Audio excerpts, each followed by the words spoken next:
Thank you very much for being here today. After more than 2 years of devastating war, Gaza has suffered widespread destruction, mass displacement, and deep humanitarian suffering. Yes, that's actually what we have witnessed over the last 2 years. Yet the government of Palestine stands firm in its resolve to lead a nationally owned process of recovery and reconstruction that restores dignity and hope to our people. In partnership with Arab states and international partners, we have prepared a comprehensive plan with implementation programs and detailed projects for Gaza's early recovery and long-term reconstruction. Our vision is clear. Gaza shall be rebuilt as an open, connected, and thriving part of the state of Palestine, in line with UN relevant resolutions and New York Declaration. Recovery will not only restore homes, schools, hospitals, and infrastructure, but hopefully it will restore hope for our people and will strengthen governance, empower communities, and build resilience against future shocks. The government has put in place a unified framework for Gaza Recovery and Reconstruction Implementation Program, GRRIP. This program builds directly on the Arab Plan for Recovery, Reconstruction and Development of Gaza, adopted by the Extraordinary Summit of the Arab States in Cairo in March 2025. The Arab Plan confirmed Arab commitment to Palestinian leadership and mobilization of coordinated resources for recovery. Updated international estimates put damages, losses, and needs to over $67 billion. The program defines, therefore, a 5-year framework valued at $67 billion, covering 56 sub-programs across 18 sectors, including housing, social services, infrastructure, economy, and governance. This program will be implemented in close coordination with line ministries, national institutions, and international partners. The 5-year program is structured in 3 sequential phases. The first phase, a 6-month emergency phase, focused on early recovery, valued at $3.5 billion. The second phase, a 3-year reconstruction and recovery phase, valued at about $30 billion. And the third phase will cover the rest of the program. Together, these phases provide a coherent pathway from relief to sustainable development, ensuring that immediate interventions are linked to institutional recovery, economic revival, and durable reconstruction. The first phase will begin immediately following the ceasefire, with the government launching a 6-month early recovery plan with an estimated investment of about $3.5 billion, as I mentioned earlier. This plan will focus on the following items: debris removal and restoration of basic infrastructure and services, transitional housing, cash assistance and cash for work programs to provide income and to create jobs, support for small enterprises and agriculture to revive livelihoods, reactivating the banking system, provision of psychological support, education, and health services, assistance for persons with disabilities, including rehabilitation and assistive devices. 1 month after the ceasefire, hopefully in the coming month, November, Egypt will convene the Gaza Reconstruction Conference in Cairo.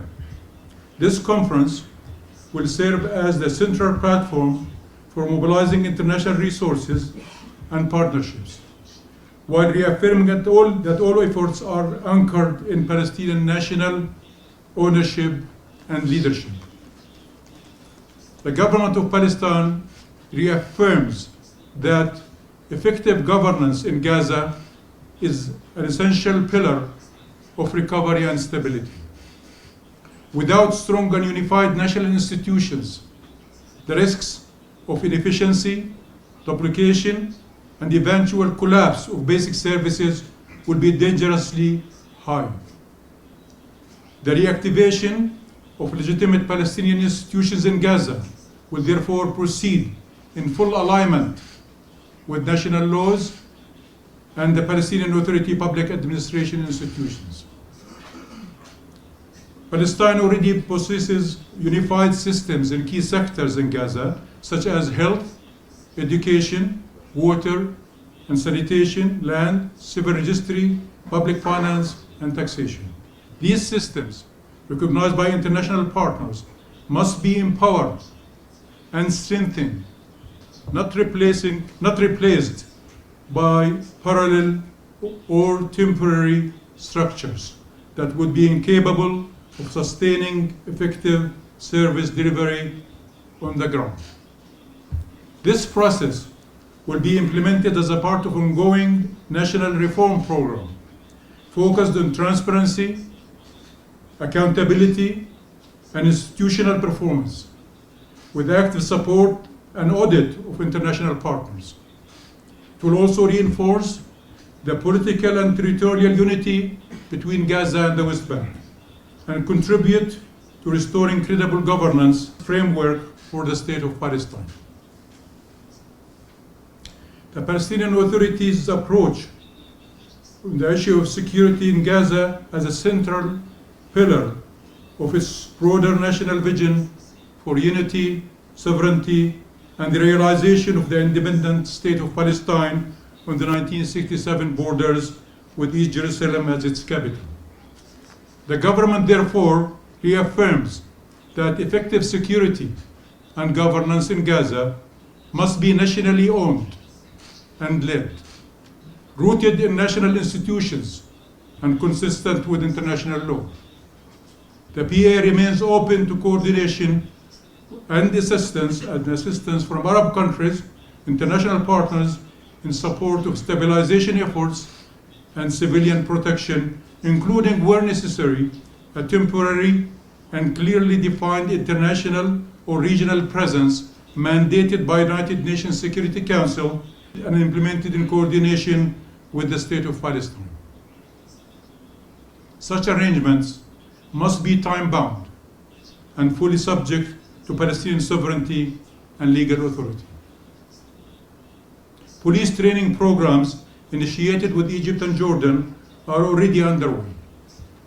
Recruitment and training can be scaled up according to operational needs. The Palestinian police and security, all from Gaza, will gradually operate in Gaza after the war, but always in accordance with the Palestinian laws and under full command and coordination of the Palestinian Authority's leadership. The government is ready for the phased reactivation of Gaza's borders with Egypt, in close coordination with Egypt and the EU. Technical discussions are advancing with the EU in secure crossing operations, custom systems, and integrated policing units. In conclusion, the government of Palestine has built a coherent, technically grounded, and institutionally led framework for Gaza's recovery and reconstruction. The Gaza Recovery and Reconstruction Implementation Program, the Arab Plan, and the established operational structures and financing mechanisms, we are all ready to move from planning to implementation the moment post-ceasefire arrangements are finalized. Our message to the international community is clear. Gaza's reconstruction must be Palestinian-led, Arab-backed, and internationally supported, ensuring not only the rebuilding of Gaza, but also the restoration of hope, dignity, and stability for its people and people in the region. Thank you.